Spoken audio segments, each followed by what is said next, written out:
നമ്മുടെ ചാനലിൽ ഇതുവരെയായിട്ടും ചെയ്തിട്ടില്ലാത്ത ഒരു റെസിപ്പിയാണ് ഇന്ന് നമ്മൾ ചെയ്യാൻ പോകുന്നത്. ചിക്കൻ കുഴിമന്തി വളരെ പെട്ടെന്ന് നമുക്ക് ചെയ്തെടുക്കാൻ പറ്റിയതാണ്. അപ്പോൾ ഈ ഈസ്റ്ററിന് നിങ്ങളെല്ലാവരും ഇതൊന്ന് ട്രൈ ചെയ്ത് നോക്കണം. അപ്പം ഞാൻ വെച്ച് താമസിപ്പിക്കുന്നില്ല, എത്രയും പെട്ടെന്ന് നമുക്ക് വീഡിയോയിലേക്ക് പോകാം. ചിക്കൻ കുഴിമന്തി എങ്ങനെയാണ് ചെയ്യുന്നത് നമുക്ക് നോക്കാം. അതിനുവേണ്ടി ഞാൻ 1 കിലോ ചിക്കൻ എടുത്തിട്ടുണ്ട്. 1.5 കിലോ അരിയുടെ കുഴിമന്തിയാണ് നമ്മൾ ഉണ്ടാക്കാൻ പോകുന്നത്. കുറച്ച് വലിയ പീസായിട്ട് വേണം ചിക്കൻ എടുക്കാൻ വേണ്ടി. അപ്പോൾ അതിലേക്ക് ആദ്യമായിട്ട് നമ്മൾ ചെയ്യേണ്ടത് ഒരു ഫോർക്ക് കൊണ്ട് ഈ ചിക്കനിലേക്ക് ജസ്റ്റ് ഒന്ന് കുത്തിയെടുക്കണം. കാരണം മസാലകളൊക്കെ പെട്ടെന്നൊന്ന് പിടിക്കാൻ വേണ്ടിയിട്ടാണ്. എന്നിട്ട് നമ്മൾ നല്ല വിസ്താരമുള്ളൊരു പാത്രത്തിലേക്ക് ഇട്ട് കൊടുത്തിട്ടുണ്ട്. കാരണം അതിൻ്റെ മുകളിലായിട്ട് അങ്ങനെ വരാതിരിക്കുക. ചിക്കൻ ഇങ്ങനെ പരന്ന് കിടക്കണം. അങ്ങനെ ഉള്ള ഒരു പാത്രത്തിൽ വേണം നമ്മൾ എടുക്കാൻ വേണ്ടിയിട്ട്. ഇനി നമ്മൾ വേറെ എരിവുകളൊന്നും മുളക് പൊടിയൊന്നും ചേർക്കാത്തതുകൊണ്ട് ആവശ്യത്തിനുള്ള എരിക്കുള്ള കുരുമുളക് പൊടി നമുക്ക് ചേർത്ത് കൊടുക്കാം. ഞാനൊരു 3 ടേബിൾ സ്പൂണ് കുരുമുളക് പൊടി ചേർത്ത് കൊടുത്തിട്ടുണ്ട്. നിങ്ങളുടെ എരിക്ക് അനുസരിച്ചുള്ള കുരുമുളക് പൊടി നമുക്ക് ചേർത്ത് കൊടുക്കാവുന്നതാണ്. ഇനി നമുക്ക് ഇതിലേക്ക് ഒരു 1/4 സ്പൂണ് ജീരകപ്പൊടി ചേർത്ത് കൊടുക്കാവുന്നതാണ്. പിന്നെ നമുക്ക് ഒരു 3 മാഗി ക്യൂബ് വേണം. അത് ജസ്റ്റ് ഒന്ന് പിച്ചി ഇട്ട് കൊടുക്കണം. 3 തന്നെ വേണം, കാരണം അതാണ് നമ്മുടെ ഒരു ടേസ്റ്റ് എന്ന് പറയുന്നത്. അത് നമുക്ക് 3 എണ്ണം ഒന്ന് ഇട്ട് കൊടുക്കാവുന്നതാണ്. ഇനി നമുക്ക് ഇതിലേക്ക് കുറച്ച് ക്യാപ്സിക്കം വേണം. ഇത് ഓപ്ഷണലാണ് കേട്ടോ. ഞാനിപ്പോൾ ഒരു ക്യാപ്സിക്കം എടുത്തിട്ടുണ്ട്. അത് ചെറുതായിട്ടൊന്ന് കുഞ്ഞുകുഞ്ഞായിട്ടൊന്ന് അരിഞ്ഞെടുത്തിട്ടുണ്ട്. ഇത് ചിക്കനൊക്കെ ഒന്ന് വെന്ത് കഴിയുമ്പോഴത്തേന് ഇത് അതിലേക്കൊന്ന് അലിഞ്ഞങ്ങ് ചേരും. അതുകൊണ്ട് ചെറിയ പീസായിട്ട് ഒന്ന് അരിഞ്ഞ് ചേർത്തിട്ടുണ്ട്. അത് ഇടുമ്പോൾ വേറൊരു ടേസ്റ്റാണ് കേട്ടോ. അതുകൊണ്ടാണ് ഞാനൊരു ക്യാപ്സിക്കം ചേർത്തത്. പിന്നെ നമുക്ക് വേണ്ടത് മല്ലിയിലയും പുതിനയിലയുമാണ്. മല്ലിയില ഒരു കൈപ്പിടി വേണം, പുതിനയില ഒരു കുറച്ച് മതിയാവും. ഇത് ഇട്ടതിന് ശേഷം ഇനി നമുക്കൊരു 1/4 കപ്പ് എണ്ണയും കൂടെ ആവശ്യമുണ്ട്. സൺഫ്ലവർ ഓയിലാണ് ഞാനിവിടെ ചേർക്കുന്നത്. ഒരു 1/4 കപ്പ് സൺഫ്ലവർ ഓയിൽ നമുക്ക് ഇതിലേക്ക് ആഡ് ചെയ്യാം. ഇനി നമുക്ക് ഇതെല്ലാം കൂടിയിട്ട് നന്നായിട്ടൊന്ന് മിക്സ് ചെയ്തെടുക്കാം. ഇതിൽ വേണമെങ്കിൽ നിങ്ങൾക്ക് ഫുഡ് കളർ ആഡ് ചെയ്യാവുന്നതാണ്. അപ്പോൾ കുറച്ചുകൂടി ഒരു കളർ കിട്ടും. ഞാനിപ്പോൾ അതൊന്നും ആഡ് ചെയ്യുന്നില്ല. ഇതിനകത്ത് ഞാൻ എക്സ്ട്രാ ഉപ്പൊന്നും ആഡ് ചെയ്തിട്ടില്ല. കാരണം ഈ മാഗി ക്യൂബിനകത്ത് ആവശ്യത്തിനുള്ള ഉപ്പ് ഉണ്ടാവും. ഇനി നമുക്കിത് 1 മണിക്കൂറോളം നമുക്കിത് റെസ്റ്റ് ചെയ്യാനായിട്ട് മാറ്റി വെക്കണം. എങ്കിൽ മാത്രമേ ഇത് നന്നായിട്ടൊന്ന് പിടിച്ചു വരത്തുള്ളൂ. നമുക്ക് മാറ്റി വെക്കാം. ഇനി നമുക്ക് റൈസ് ഉണ്ടാക്കാനായിട്ട് തുടങ്ങാം. ഞാൻ 1.5 കിലോ ബസ്മതി റൈസാണ് എടുത്തിരിക്കുന്നത്. ഇതിനു വേണ്ടിയിട്ട് കുറച്ച് നീളമുള്ള അരിയാണ് നല്ലത്. കപ്സ റൈസ് വേണമെങ്കിൽ എടുക്കാം, അതാണ് കുറച്ചുകൂടെ നല്ലത്. അപ്പം നിങ്ങൾക്ക് ഏതരിയാണോ നിങ്ങൾക്ക് ഇഷ്ടമായിട്ട് തോന്നുന്നത് ആ അരി നമുക്ക് സെലക്ട് ചെയ്യാവുന്നതാണ്. അപ്പോൾ ഇത് ഞാൻ നേരത്തെ കുതിർക്കാനൊന്നും വെക്കുന്നില്ല, ഡയറക്റ്റ് തന്നെ കഴുകിയങ്ങ് ഇടുകയാണ്. അപ്പം ഞാൻ അതിന് വേണ്ടിയിട്ട് ഒരു വലിയൊരു പാത്രത്തിൽ നമുക്ക് ആവശ്യത്തിനുള്ള വെള്ളം ഒഴിച്ചു കൊടുക്കണം. വെള്ളം കുറഞ്ഞു പോവല്ലേ. ഇതിപ്പോൾ ഞാൻ ഊറ്റിയെടുക്കാൻ വേണ്ടിയിട്ടാണ്. അപ്പോൾ വെള്ളം ഒഴിച്ച് കൊടുത്തിട്ടുണ്ട്. ഇതിലേക്ക് നമുക്ക് ആവശ്യത്തിനുള്ള കല്ലുപ്പാണ് ഞാൻ ഇട്ട് കൊടുക്കുന്നത്. ഉപ്പ് പൊടിയെക്കാട്ടിൽ ഏറ്റവും നല്ലത് കല്ലുപ്പ് തന്നെ ആയതുകൊണ്ട് കുറച്ച് നമുക്ക് കല്ലുപ്പ് ഇട്ട് കൊടുക്കാം. ഇനി അതിലേക്ക് ഒരു ഡ്രൈ ലെമൺ നമുക്ക് ഇട്ട് കൊടുക്കണം. പിന്നെ ഒരു 5 ഏലക്ക, 5 ഗ്രാമ്പൂവ് ഇട്ട് കൊടുത്തതിന് ശേഷം ഒരു 2 ടേബിൾ സ്പൂണ് ഓയിലും കൂടെ നമുക്ക് ഒഴിച്ചു കൊടുക്കണം. അത് ഈ അരിയൊന്നും ഒട്ടിപ്പിടിക്കാതിരിക്കാൻ വേണ്ടിയിട്ടാണ്. എൻ്റെ സൗണ്ട് കുറച്ച് പറയാനൊരു ബുദ്ധിമുട്ടുണ്ട്. പനിയൊക്കെ ആയിരിക്കുന്നതുകൊണ്ടാണ് സൗണ്ട് ഇങ്ങനെ ഇരിക്കുന്നത്. നമ്മൾ കഴുകി വെച്ചിരിക്കുന്ന അരിയെ നമുക്കിതിലേക്ക് ഡയറക്റ്റായിട്ട് ഇട്ട് കൊടുക്കാവുന്നതാണ്. അരി ഇട്ട് കൊടുത്തതിന് ശേഷം നന്നായിട്ടൊന്ന് ഇളക്കി 1/4 വേവാകുമ്പോൾ നമ്മളിത് ഊറ്റിയെടുക്കണം. അപ്പം അതിനുവേണ്ടി നമുക്ക് അരിയിട്ട് പിന്നെ നമുക്ക് അടച്ചു വെക്കാം. ഇനി നമുക്ക് അപ്പോഴത്തേന് ചിക്കൻ നമുക്ക് ആക്കിയെടുക്കുകയും വേണം. നമുക്ക് ചിക്കൻ വേകുന്നതും റൈസ് വേകുന്നതും ഒരേ ടൈമിലായിരിക്കണം. അപ്പോൾ നമ്മൾക്ക് ഇതിൻ്റെ കൂടെ തന്നെ നമുക്കിനി അപ്പുറത്ത് ചിക്കനും കൂടെ നമ്മൾ എടുക്കേണ്ടതായിട്ട് ഉണ്ട്. അപ്പോൾ നമുക്ക് ഇത് അടച്ചു വെക്കാം. 1/4 വേവാകുമ്പോൾ നമുക്ക് ഇത് ഊറ്റിയെടുക്കണം. നമ്മുടെ ചിക്കൻ ഇവിടെ 1 മണിക്കൂറോളം കഴിഞ്ഞിട്ടുണ്ട് ഏകദേശം. ഇപ്പം നന്നായിട്ട് കുറേ നേരം നമ്മൾ വെച്ചപ്പോൾ തന്നെ ചിക്കനിലൊക്കെ നന്നായിട്ട് അതിൻ്റെ ഉപ്പും എരിയും ഒക്കെ ഒന്ന് പിടിച്ചിട്ടുണ്ട്. ഇനി നമ്മൾ ഡയറക്റ്റ് തന്നെ ഇത് അങ്ങ് ഗ്യാസേ വെച്ച് നമ്മളിതൊന്ന് ഫ്രൈ ചെയ്തെടുക്കുകയാണ്. അപ്പോൾ ഏകദേശം ഒരു 30 മിനിറ്റ് വേണ്ടി വരും നമുക്കിത് ഫ്രൈ ചെയ്യാൻ വേണ്ടിയിട്ട്. 15 മിനിറ്റ് തൊട്ട് ഒരു 20 മിനിറ്റ് വരെ വേണം നമുക്കിത് വൺ സൈഡ് ഒന്ന് കുക്കായി വരാൻ വേണ്ടി.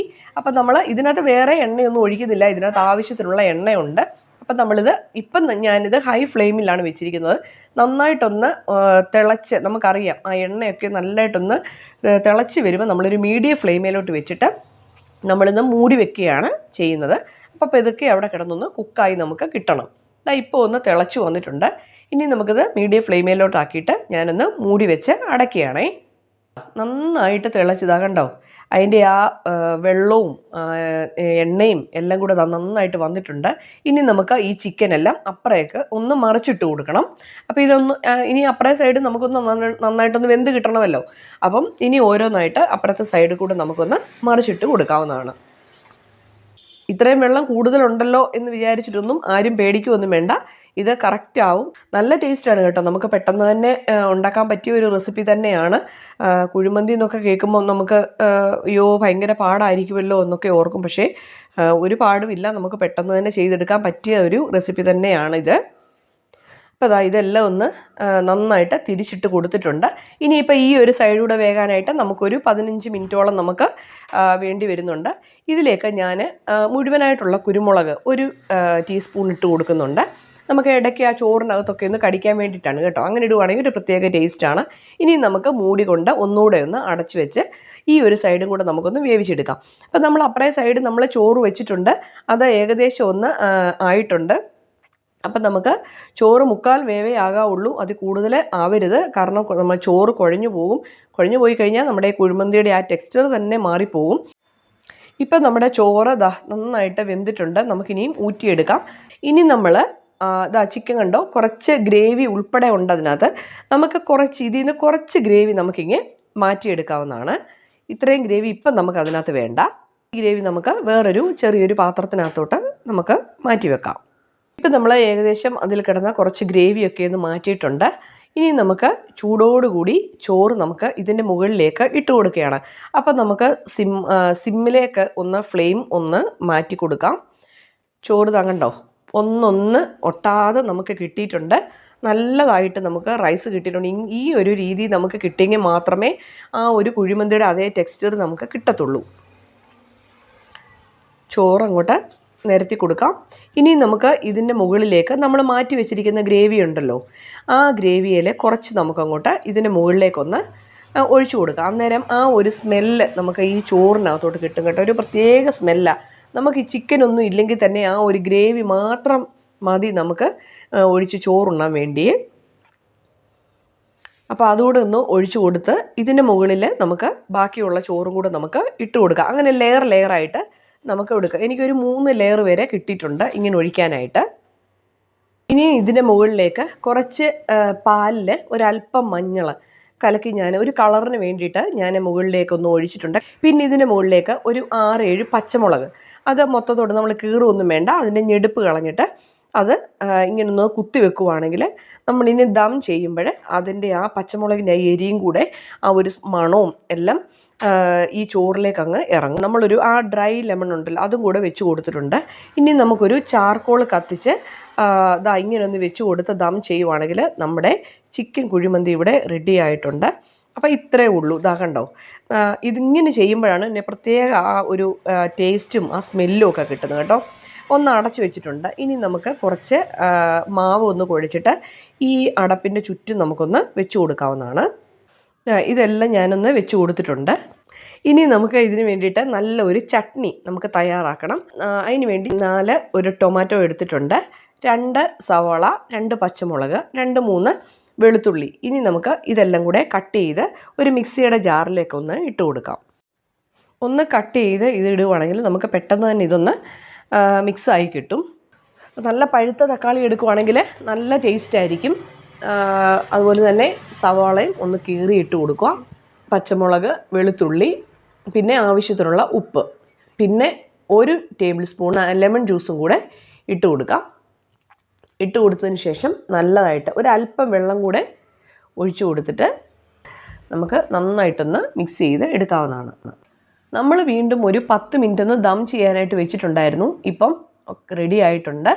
ഒരു കത്തിയും കൊണ്ട് നമുക്കിതൊന്ന് ഇങ്ങനെ ഒന്ന് ഇളക്കിയിട്ട് ഒന്ന് പൊട്ടിച്ച് നോക്കാം. അപ്പം നമ്മുടെ കുഴിമന്തി കണ്ടോ, നല്ല മണമൊക്കെ വരുന്നുണ്ട്. നമുക്കിതൊക്കെ ഒന്ന് എടുത്ത് മാറ്റാം. ഇതൊന്ന് എടുത്ത് മാറ്റിയതിന് ശേഷം നമുക്ക് ചോറ് നമുക്ക് സെപ്പറേറ്റ് ആക്കണം. എങ്കിൽ മാത്രമേ നമുക്ക് എല്ലാം കൂടെ ഒന്ന് മിക്സ് ചെയ്തിട്ട് എടുക്കാൻ പറ്റത്തുള്ളൂ. ചിക്കൻ വേറെ, ചോറ് വേറെ ആക്കിയിട്ട് നമുക്ക് മാറ്റിയെടുക്കണം. അപ്പോൾ ഞാൻ ചോറെല്ലാം മാറ്റി ഒന്ന് മിക്സ് ചെയ്തായിരുന്നു. എന്നിട്ട് ഞാൻ വേറെ വിസ്താരമുള്ളൊരു പാത്രത്തിലേക്ക് എടുത്ത് മാറ്റിയിട്ടുണ്ട്. ചിക്കൻ എല്ലാം അതിൻ്റെ മുകളിലായിട്ട് എടുത്ത് വെച്ചിട്ടുണ്ട്. അങ്ങനെയാണ് നമ്മുടെ ചിക്കൻ കുഴിമന്തിയുടെ ഒരു പ്രത്യേകത എന്ന് പറയുന്നത്. ഇപ്പം നമ്മുടെ ചിക്കനെല്ലാം എടുത്ത് വെച്ചിട്ടുണ്ട്. ഇനി നമുക്കൊരു പ്ലേറ്റിലേക്ക് നമുക്കൊന്ന് സെർവ് ചെയ്താലോ. അപ്പം ഞാൻ പ്ലേറ്റിലേക്ക് എടുത്ത് മാറ്റുകയാണ്. അല്പം ചോറും അല്പം ചിക്കനും സൈഡിൽ കുറച്ച് ടൊമാറ്റോ ചട്നിയും ഒക്കെ വെച്ചിട്ട് നമുക്ക് ഇന്നത്തെ ലഞ്ച് നമുക്കപ്പം സൂപ്പറാക്കാം. അപ്പം നിങ്ങളെല്ലാവരും ട്രൈ ചെയ്ത് നോക്കണം. നല്ല സൂപ്പർ ടേസ്റ്റാണ്. ഈ ചട്നിക്ക് ഒരു പ്രത്യേക ടേസ്റ്റ് തന്നെയാണ്, അത് പറയാതിരിക്കാൻ വയ്യ. നിങ്ങളെല്ലാവരും ഇതൊന്ന് ട്രൈ ചെയ്ത് നോക്കണം. അപ്പം ഈ ഈസ്റ്ററിന് നിങ്ങൾക്ക് ഈ കുഴിമന്തി ലിസാമ ഫുഡ് ആൻഡ് ടിപ്സിൻ്റെ ഈ കുഴിമന്തി നിങ്ങൾ എന്തായാലും നിങ്ങൾ ട്രൈ ചെയ്ത് നോക്കണം. വളരെ പെട്ടെന്ന് തന്നെ ഉണ്ടാക്കാൻ പറ്റിയ ഒരു റെസിപ്പി തന്നെയാണ്. അപ്പം നിങ്ങൾ എന്തായാലും തീർച്ചയായിട്ടും ട്രൈ ചെയ്യുമെന്ന് വിശ്വസിക്കുന്നു. ലിസാമാസ് ഫുഡ് ആൻഡ് ടിപ്സ് എന്ന ചാനൽ ആദ്യമായിട്ടാണ് നിങ്ങൾ കാണുന്നതെങ്കിൽ ലൈക്ക് ചെയ്യാനും ഷെയർ ചെയ്യാനും സബ്സ്ക്രൈബ് ചെയ്യാനും മറക്കല്ലേ. സബ്സ്ക്രൈബ് ചെയ്യുമ്പോൾ തൊട്ടടുത്തുള്ള ആ ബെല്ലൈക്കണും കൂടെ ഒന്ന് എനേബിൾ ചെയ്ത് വെക്കുവാണെങ്കിൽ ഞാനിടുന്ന എല്ലാ വീഡിയോസിൻ്റെയും നോട്ടിഫിക്കേഷൻ നിങ്ങൾക്ക് അപ്പോൾ തന്നെ ലഭിക്കുന്നതായിരിക്കും. അപ്പോൾ വീണ്ടും നല്ലൊരു പുതിയ വിഭവമായിട്ട് വരുന്നതായിരിക്കും. Till then bye bye.